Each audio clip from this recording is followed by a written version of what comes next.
আজ ওর দাদুর দিবসী, কিন্তু ও বসে আছে। তো জানোই কেন বসে আছে, একটু ভালো করে দেখিয়ে দিত কেন বসে আছে।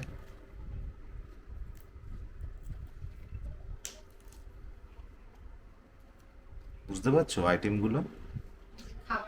ওর ওর দাদুকে দেওয়া হয়েছে। ও অলরেডি একবার দুবার চান্স নিয়েছে, একবার দুবার ও জিভ ঠিপ ঠেকিয়েছে ভাতের মধ্যে, কিছু মালপত্র ওঠেনি জিভে, তাই চেষ্টায় বসে আছে যদি কিছু পাওয়া যায়। আমরা একটু দুপুরবেলা তো একটু ঘুমাবো, ঘুমার টাইমে যদি কিছু পাওয়া যায়, তাই তো পোস্ত? এই রে কি অবস্থা, আবার গার্ড দেবে বলছে পোস্ত। কি রে, মানে তোকে কেউ বিশ্বাস করছে না? তোকে কেউ বিশ্বাস করছে না?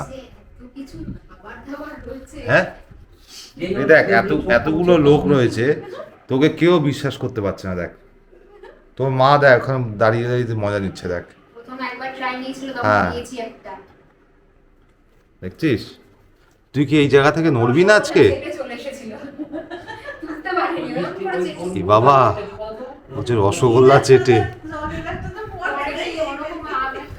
তো গাইস আজ আসি, tata, take care, take care. কি হলো ওদিকে, কি পোস্ত? ওই যে না, মনে হচ্ছে ভিডিওটা আমি কন্টিনিউ করি। পোস্ত ওই দেখো, ওই যে ওই যে ওই যে ওই যে ওই যে দেখ, ভাত, ডাল, মাছ, ইলিশ মাছ। হ্যাঁ ওই যে ওই যে ওই যে ওই যে ওই যে ওই যে পুরো মগ্ন।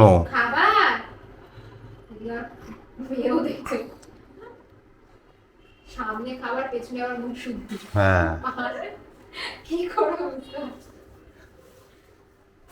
কি রে পোস্ত, কি করবি কিছু বুঝতে পারছিস না? হ্যাঁ রে পোস্ত,